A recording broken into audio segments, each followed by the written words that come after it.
స్వచ్ఛమైన ఆరాధన చేయండి, స్వచ్ఛమైన ఆరాధన చేయండి. బైబుల్ లేఖనాలన్నీ కూడా నెరవేరిపోతున్నాయి. నా పేరట ఎవరు వస్తారండి? అబద్ధ ప్రవక్తలు వస్తారు, అబద్ధ ప్రవక్తలు వస్తారు. అప్పుడే చెప్పాడు బీ కేర్ఫుల్ అని చెప్పి, జాగ్రత్త. అబద్ధ ప్రవక్తలు వస్తున్నారా బాబోయ్? ఎంతోమంది అమలు దిగిపోతున్నారు. కొత్త కొత్త ప్రోడక్ట్స్ ఎలాగొస్తున్నాయో చాలా. ఎవరో నేనే యేసు ప్రభు అని చెప్పి, అసలు యేసు ప్రభు కూడా ఏ రోజు కూడా అటువంటి కోపం అనేది చెప్పలేదండి, అసలు చూడలేదు. అమ్మ అని పిలిచిన రోజులే తప్ప. కానీ ఇక భయంకరంగా ఉన్నాయి పరిస్థితులు. నా పేరిట అనేక మంది అబద్ధ బోధకులు వస్తారు. కనుక వీళ్ళని ఎలా పసిగట్టగలం? ఎంతమందో కాళ్ళు మొక్కుతున్నారు, కాళ్ళు ముద్దులు పెట్టుకుంటున్నారు. భయంకరంగా క్రైస్తవులు మోసపోతున్నారు. ఈ సమయంలో ఎలాగ ఏర్పరచబడిన వారు సైతం మోసగిస్తాడట సాతానుడు. ఈ సమయంలో మనం ఎలాగ వీళ్ళు కనిపెట్టగలమంటే ఒకే ఒకటి దేవునికి జ్ఞానాన్ని అడగాలి. ప్రభువా, నీ జ్ఞానము, నీ వివేచన నాకు దయచేయి. ఎవరు ఏంటో తెలుసుకోవాలంటే నీ జ్ఞానాన్ని దయచేయి. అందుకే ఈరోజు మేము నిలబడ్డానికి గల కారణం నీ జ్ఞానాన్ని, నీ వివేచన దయచే ప్రభువా. ఎవరు ఏ మనిషి ఎలాంటి వాడో, ఎవరు ఎలాంటి వాళ్ళో మేము పసిగట్టడానికి నీ జ్ఞానం కావాలి. ఈ జ్ఞానం ఎవరు అడిగారు? సొలొమోను అడిగాడు. సొలొమోనుకి డబ్బు కావాలి, అన్నీ కావాలి, అన్నీ అవసరమైనవే.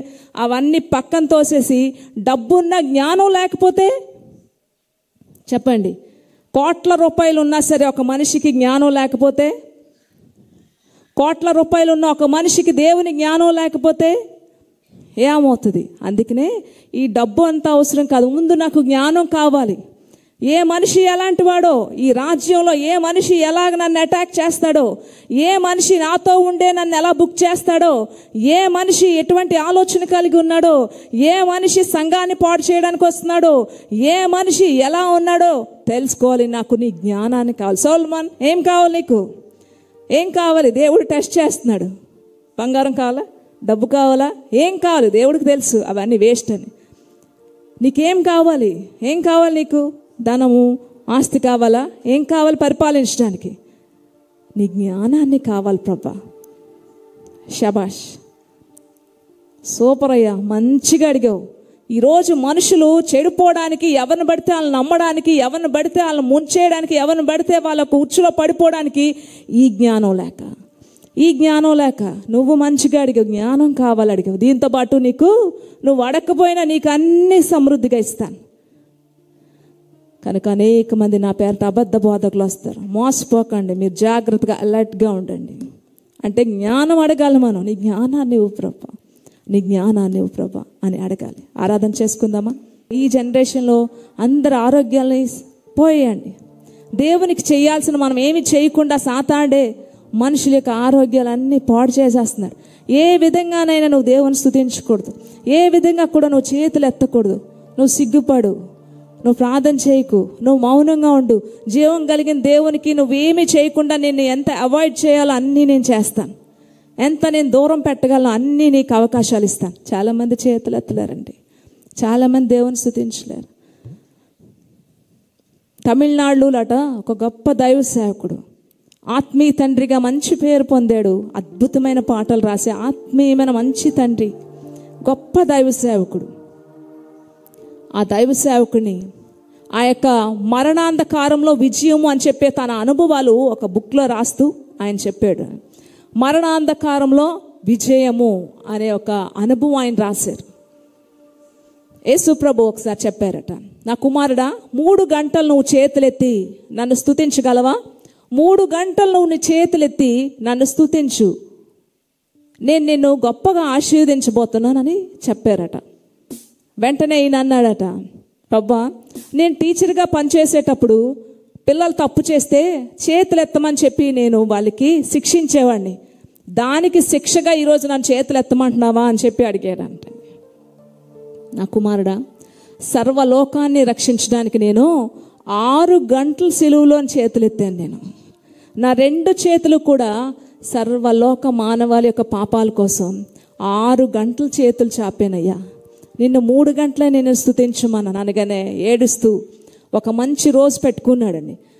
ఒక మంచి రోజు పెట్టుకొని కొంతమంది తోటి సేవకుల్ని, సహకారులు మీరు ప్రార్థన చేయండి అని చెప్పి ఒక గదిలోకి వెళ్ళి మోకాళ్ళ మీద ఉండి చేతులెత్తి పైకి దేవుని స్తుతించడం మొదలుపెట్టాడు. గంటన్నర స్తుతించగలిగాడు. గంటన్నర చేతులు రెండు పైకెత్తి స్తుతించాడు. తర్వాత భయంకరమైన వేదనలోకి వెళ్ళిపోయాడు.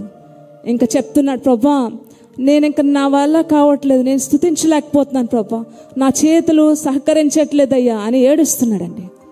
ఆయనకు అనుభవాల్లో చెప్పిన గొప్ప మాట ఏంటో తెలుసా అండి? పరలోకం నుంచి దేవుని దూత వచ్చి రెండు చేతులు పైకెత్తిందంటండి. హల్లెలూయా, హల్లెలూయా. పరలోకం నుంచి దేవుని దూత వచ్చి రెండు చేతులు పైకెత్తిందంటండి. ఆ మిగతా గంటన్నర కూడా శక్తికి మించి దేవుని స్తుతించడం మొదలు పెట్టాడటండి.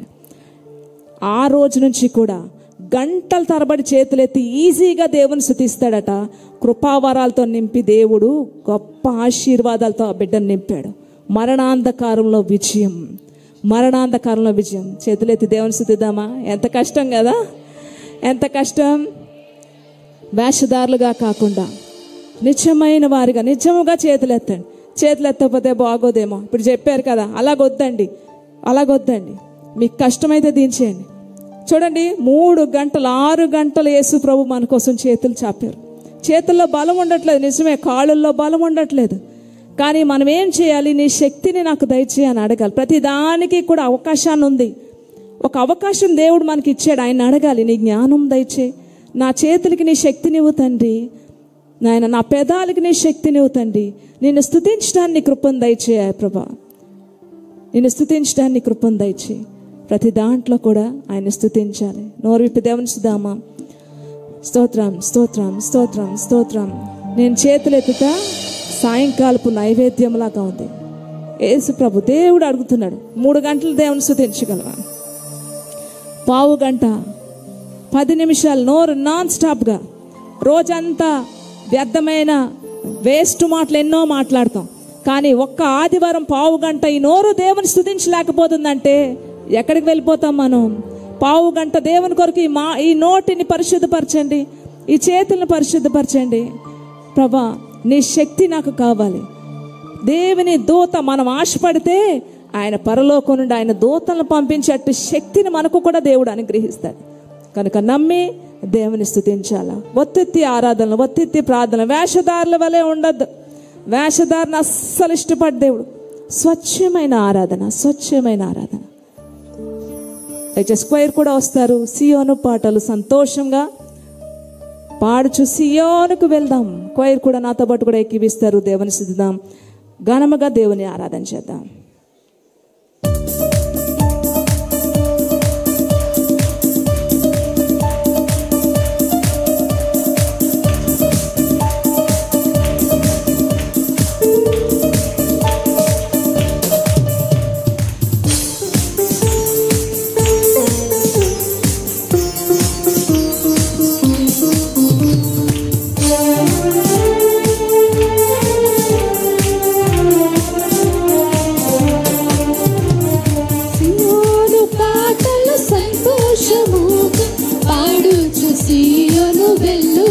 చెప్పాలి బాబే కాతలో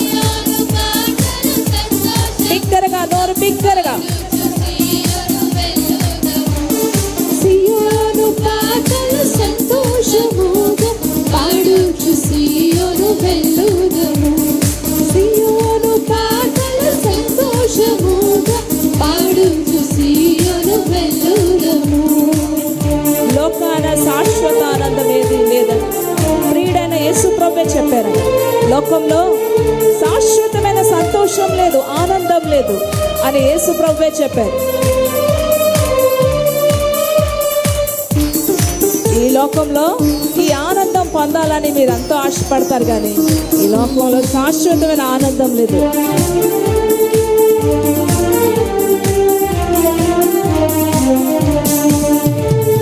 లోకాన శాశ్వత ఆనందమేమియు లేదని చెప్పిన ప్రియుడేసు.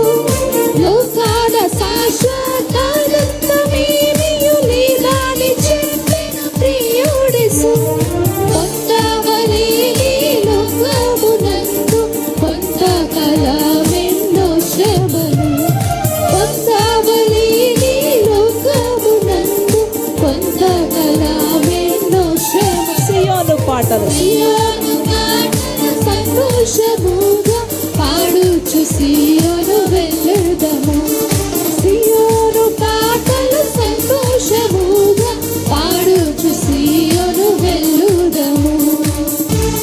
ఐగుప్తును విడిచిన మీరు అరణ్యదారులై ఈ దారాలలో నిత్య నివాసము లేదిలలో నేత్రాలు కానక పై చూడుడి.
పోలిన చేదైన స్థలం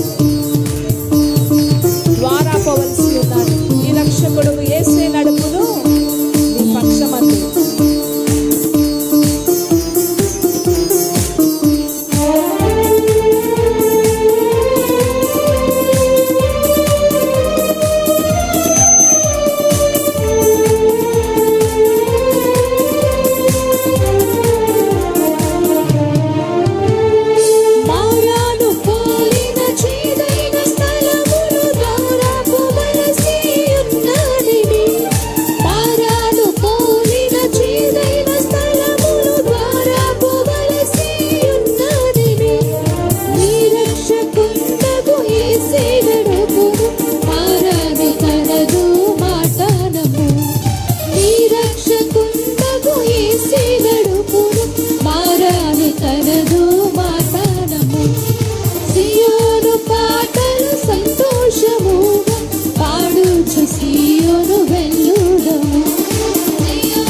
ఆనందమయ పరలోకము మనది, అక్కడ నుండి వచ్చి నేను సియోను గీతము సొంపుగా కలిసి ఆయన కోసం పాడేదను.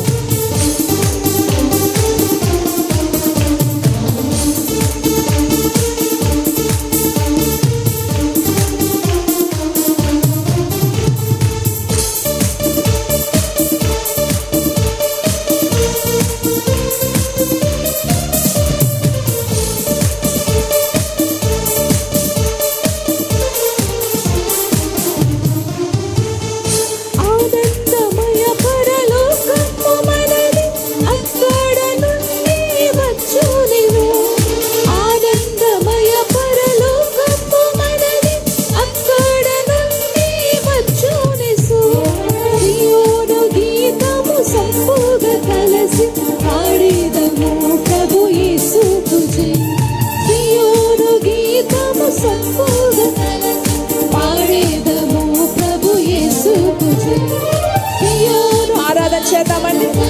ఆరాధనకి సిద్ధపడతారా?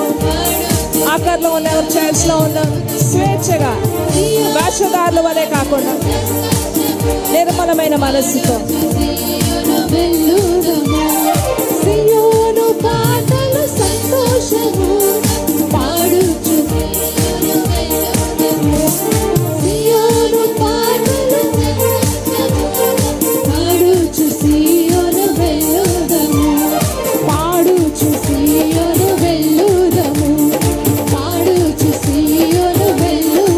చెప్తాం. ప్రతి ఒక్కరు కూడా హల్లెలూయా చెప్దాం.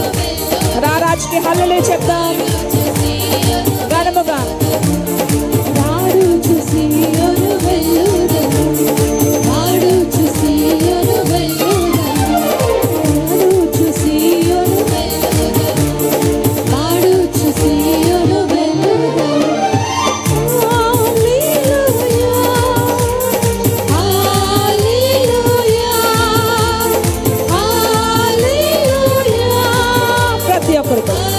ఈ మాట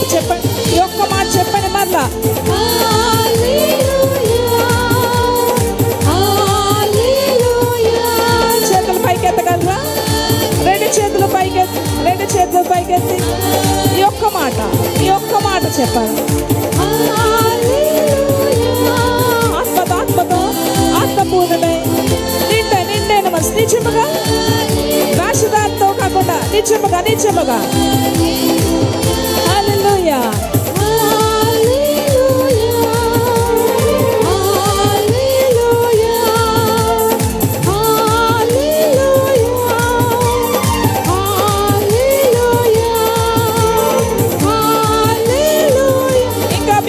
బిగ్గరగా నోరు ఇప్పుదామండి, ప్రతి నోరు. హల్లెలూయా హల్లెలూయా.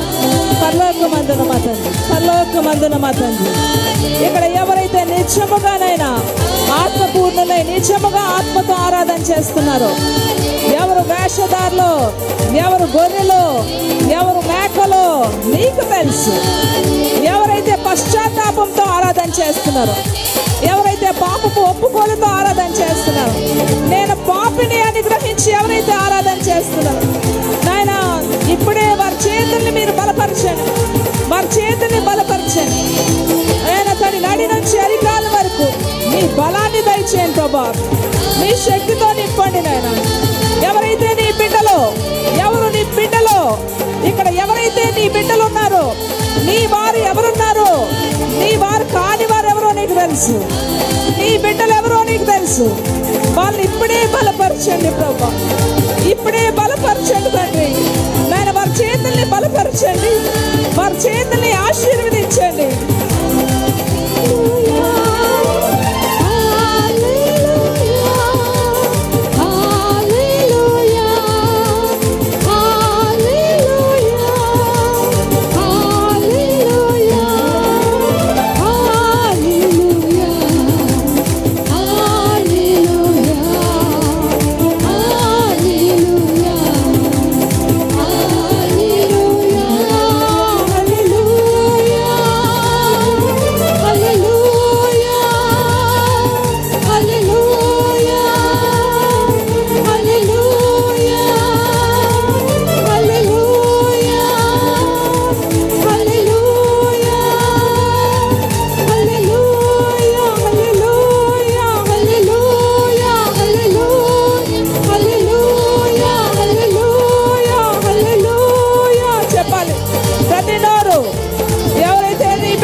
బలపరచు తండ్రి, వాళ్ళని స్వస్థపరచు నాయన. అనారోగ్యాలతో ఎవరు వచ్చారో ప్రభా, నువ్వు స్వస్థపరచు, నువ్వు స్వస్థపరిచే దేవుడు, నువ్వు స్వస్థపరిచే దేవుడు, నువ్వు మాట్లాడే దేవుడు, నువ్వు రక్షించే దేవుడు, అద్భుతాలు చేసే దేవుడు, శత్రువుల మీద విజయాన్ని ఇచ్చే దేవుడు.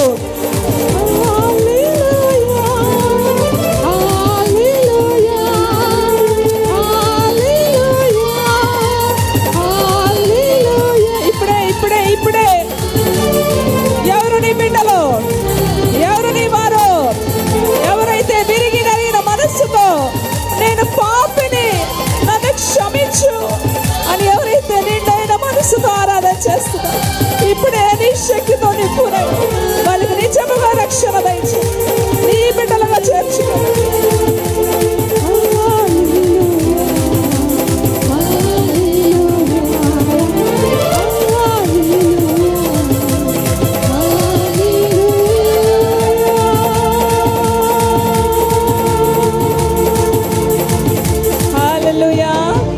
హల్లెలూయా. గొప్ప దేవుని గట్టిగా చెప్పండి కూడా దేవునిస్తాం, నిండైన మనసుతో దేవునిస్తాం. హల్లెలూయా. ఆయన బిడ్డలుగా ఉండాల్సిన వారికి పశ్చాత్తాపంతో ఆరాధన చేయాలి. నేను పాపిని అని గ్రహించి ఆయన ఆరాధన చేయాలి. అప్పుడు మాత్రమే మన ఆరాధన ఆయన సన్నిధిలోకి వెళ్తుంది. మోకాళ్ళ మీదకి వెళ్దాం, ప్రతి ఒక్కరు కూడా, శక్తి ఉన్న ప్రతి ఒక్కరు కూడా మోకాళ్ళ మీదకి వెళ్దాం. మనుషులు నమ్ముకున్న వాళ్ళు సిగ్గుపడ్డారట, డబ్బును నమ్ముకున్న వారు సిగ్గుపడ్డారట, వాళ్ళకున్న జ్ఞానాన్ని, సొంత జ్ఞానాన్ని నమ్ముకున్న వారు సిగ్గుపడ్డారట. కానీ ఎవరు సిగ్గుపడలేదండి? ఎవరు సిగ్గుపడ్డారు? సిగ్గుపడలేదు. నా యందు విశ్వాసం ఉంచువాడు ఎన్నడూ సిగ్గుపడ్డావు. నా యందు అంటే దేవుని యందు.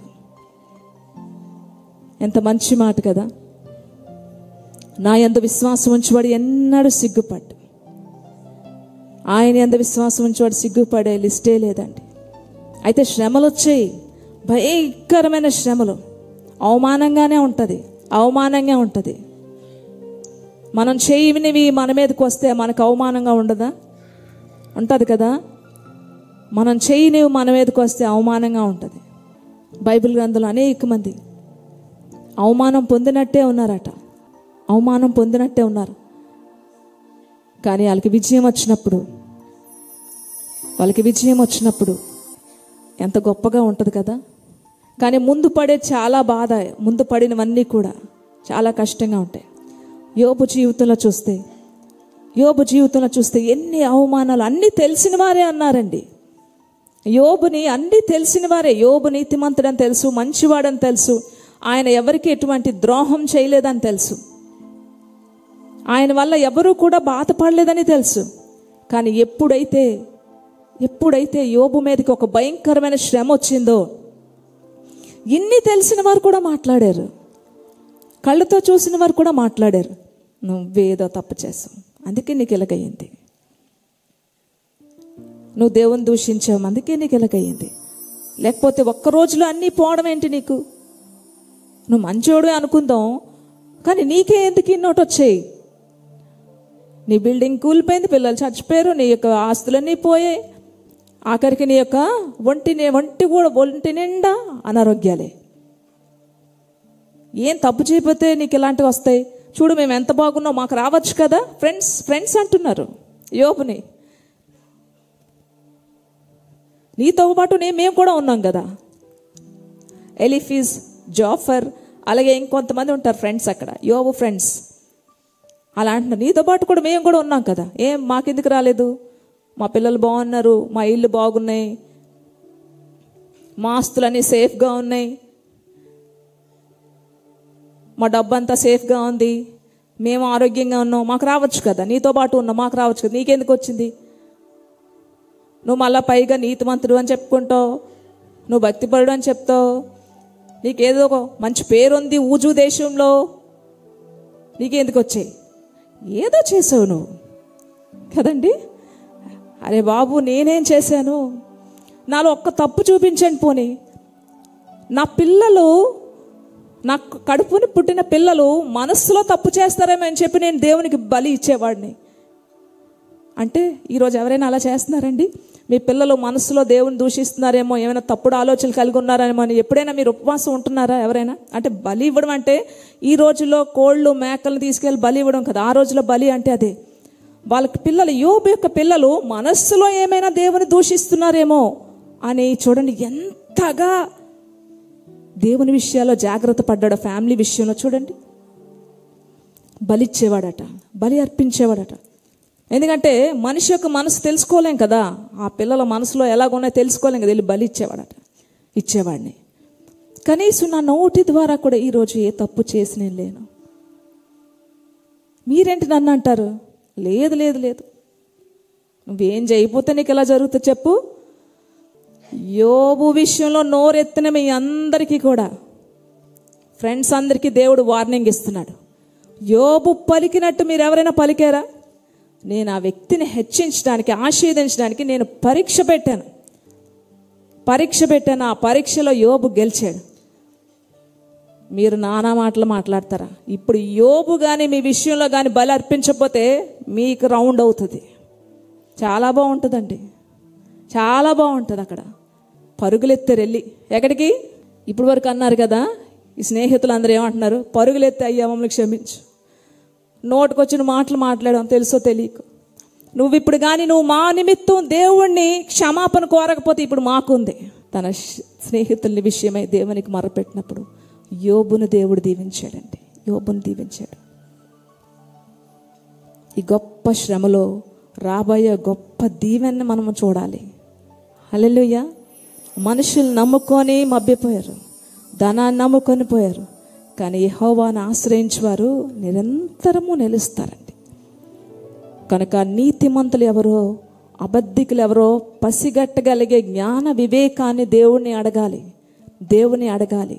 మరొక్కసారి దేవుని ఆరాధన చేద్దామా? ఎవరైనా సరే, యోబే కాదండి, నీతిమంతుల విషయంలో ఎవరైనా ఇలా మాట్లాడితే పశ్చాత్తాపడండి. లేకపోతే తర్వాత మాత్రం అది ప్రాబ్లం ఫేస్ చేసేది చాలా పెద్దది. మనం ఎదుర్కోలేం. దేవుడు వీళ్ళని దాటించేస్తాడు.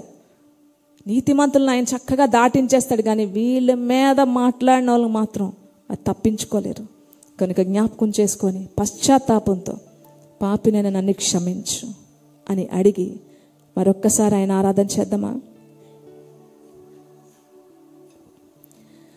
నేను నమ్మినచు సిగ్గుపడనీయవు,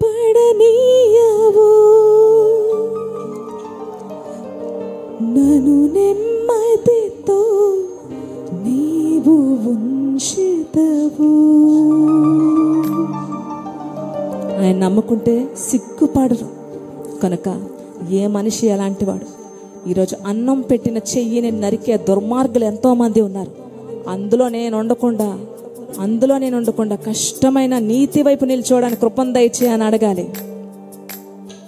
నేను నమ్మినచు సిగ్గుపడనీయవు.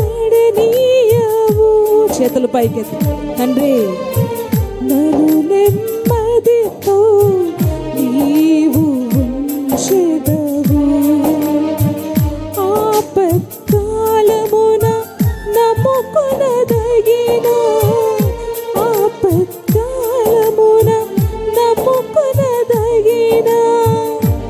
యేసు నీవే ఆధారము, యేసు నీవే నా ప్రాణము, యేసు నీవే ఆధారము, యేసు నీవే నా ప్రాణము. నిన్ను నమ్మినచు సిగ్గుపడనీయవు, నన్ను నెమ్మదితో నీవు ఉంచెదవు. మనుష్యులను నమ్ముకొని మభ్యపడ్డాను. శక్తిమంతుడా, ఏ మనిషిని నమ్ముకున్నానో ఆ మనిషి నన్ను ముంచేశాడు. కానీ నువ్వు నిజమైన దేవుడు, నువ్వు ఆశ్రయదుర్గం, నువ్వు మోసం లేని దేవుడు తండ్రి. మనుషులు మోసం చేస్తారు, అందుకే నీ ఆశ్రయాన్ని కోరుకున్నా, నీ దగ్గరికి వచ్చానయ్యా. నా ఆశ్రయదుర్గమా, నువ్వు నా ఆశ్రయం.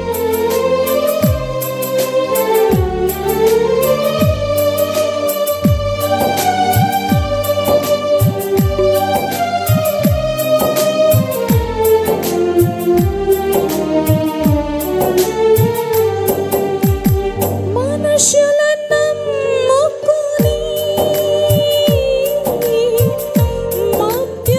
మభ్యపడ్డాను, మనుషులను నమ్ముకొని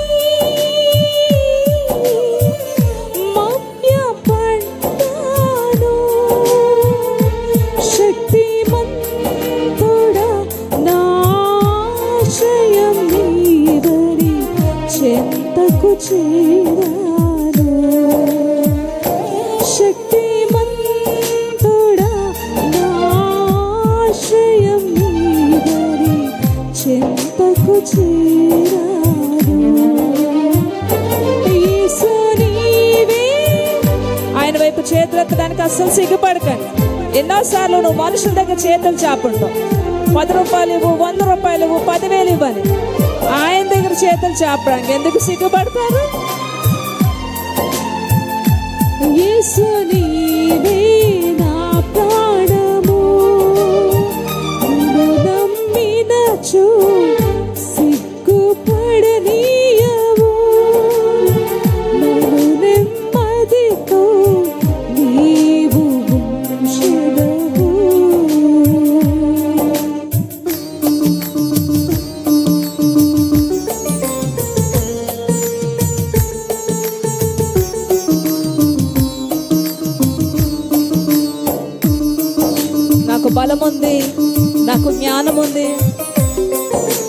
లేదు, ఎవరి సహాయం నాకు అవసరం లేదు, నువ్వెంత నా ముందు అన్నావేమో ఏదో ఒక రోజు.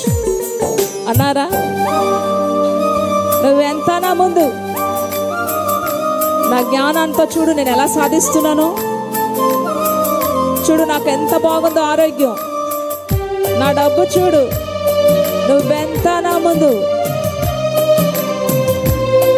ఏమి పనికిరావండి సమయం వచ్చినప్పుడు. బలమును నమ్ముకొని భంగపడ్డాను, బలమును నమ్ముకొని భంగపడ్డాను, బుద్ధి జ్ఞానము నిదానమని చెంతకు చేరాను, బుద్ధి జ్ఞానము నిదానమని చెంతకు. చెప్దామా? యేసయ్యా నువ్వు నా ఆధారమయ్యా, యేసు నీవే, హల్లెలూయా, యేసు నీవే. చెప్దాం ఆత్మతో, ఆత్మతో. యేసయ్యా యేసు నీవే ఆధారము, యేసు నీవే నా ప్రాణము, నేను నమ్మినచు సిగ్గుపడనీయవు, నన్ను నెమ్మదితో నీవు ఉంచెదవు, నేను నమ్మినచు సిగ్గుపడనీయవు, నన్ను నెమ్మదితో నీవు ఉంచెదవు, ఆపత్కాలమున నమ్ముకొనదా యేసయ్యా, ఆపత్కాలమున నమ్ముకొనదగిన యేసు నీవే ఆధారము, యేసు నీవే నా. ఎవరైతే ఇక్కడ నిజముగా నీ మీద ఆధారపడుతున్నారో, ఎవరైతే నిజముగా నీ అవసరం, నీ సహాయం కావాలని కోరుతున్నారు, నువ్వు కరుణించుకో. ఆధారము యేసు నీవే ఆధారము, యేసు నీవే నా ప్రాణము, యేసు నీవే ఆధారము,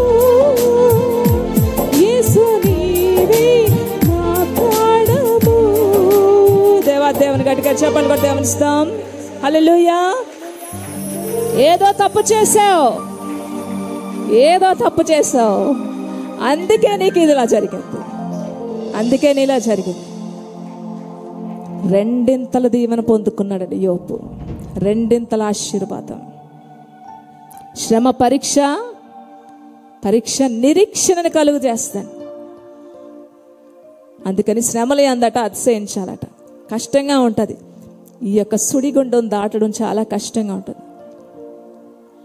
కనుక జ్ఞాపకం చేసుకొని కష్టమైనా సరే నీతి వైపు నిలబడడం మొదలు పెట్టండి. నీతి వైపు నిలబడడం నేర్పండి. ఈరోజు డబ్బుకి ఎంతోమంది అమ్ముడుపోతున్నారండి. నీతిమంతుల మీద అబద్ధ సాక్ష్యం చెప్పడానికి డబ్బుకు అమ్ముడుపోతున్నారు క్రైస్తవులు ఈరోజు. ఎంత దౌర్భాగ్యం! ఆ ఒక్క క్షణంలో కానీ, ఆ ఒక్క క్షణంలో గుండె ఆగిపోతే జీవితాంతం నువ్వు ఎక్కడుండాలి? ఒక నీతిమంతుడి మీద చెప్పిన ఒక అబద్ధానికి ఆ క్షణంలో నువ్వు చనిపోతే జీవితాంతం ఎక్కడుండాలి? ఇదెందుకు గ్రహించలేకపోతున్నారు? డబ్బు కమ్ముడిపోతున్నారు. ఆశ్చర్యం వేస్తుంది. మాకు వచ్చే నెక్స్ట్ ఆలోచన ఏంటంటే, ఈ క్షణంలో ఈ వ్యక్తి కానీ చచ్చిపోతే ఎక్కడికి వెళ్తాడు అనే ఆలోచన వస్తుంది. ఆ ఆలోచనలకు లేదు కాబట్టి ఈరోజు డబ్బు కమ్ముడిపోతున్నారు. ఈ డబ్బుతో అమ్మేసిన యోధాల్లా తయారవుతున్నారు అనేక మంది. నీతిమంతుడిని అమ్మేశాడండి యోధ. ఆ రోజు ఒక్క యోధాయే కానీ ఈ రోజు అనేక మంది యోధాలు ఉన్నారు. యోధాకేం జరిగింది? బ్రతికి బట్ట కట్టాడా?